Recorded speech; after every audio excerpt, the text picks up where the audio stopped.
जुलै महिना सुरू होताच पावसाचा जोर चांगलाच वाढलेला आहे.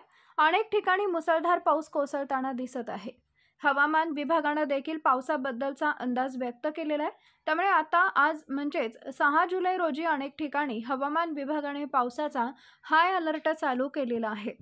हवामान विभागाने दिलेल्या माहितीनुसार आज म्हणजे 6 जुलै रोजी पुणे, कोल्हापूर, सातारा, सिंधुदुर्ग आणि रत्नागिरी या जिल्ह्यांमध्ये अतिमुसळधार पाऊस पडणार आहे.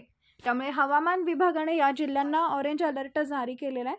त्याचप्रमाणे मुंबई, ठाणे, पालघर, रायगड, रत्नागिरी या जिल्ह्यांमध्ये देखील पाऊस असल्याने या ठिकाणी येलो अलर्ट जारी करण्यात आलेला आहे. त्याचप्रमाणे मुंबईमध्ये मध्यम स्वरूपाच्या पावसाची शक्यता वर्तवण्यात आली आहे. आज पुण्यात देखील हाय अलर्ट जारी केलेला आहे. पुण्यात ढगाळ वातावरणासह मुसळधार पावसाची शक्यता वर्तवण्यात आली आहे. त्याचप्रमाणे आजचे तापमान या ठिकाणी कमाल 31°C ते 22°C इतकं असणार आहे. मागील 4 दिवसांपासून मराठवाड्यातील पाऊस देखील जरा कमी झालेला आहे, परंतु आज या ठिकाणी हलक्या सरींचा पाऊस येणार आहे. त्याचप्रमाणे पुढील 3 दिवसात मराठवाड्यात पावसाचा जोर वाढणार आहे. त्याचप्रमाणे विदर्भात देखील आज मुसळधार पावसाचा इशारा देण्यात आला आहे.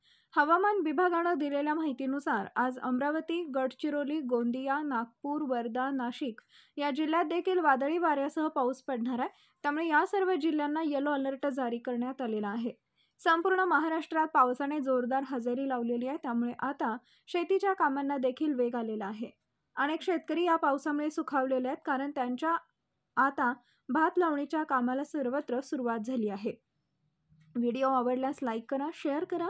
अशाच प्रकारचे नवनवीन हवामानाचे अपडेट मिळवण्यासाठी आपल्या कृषी अपडेट यूट्यूब चॅनलला सबस्क्राईब करून शेजारील बेल आयकॉन प्रेस करा. धन्यवाद.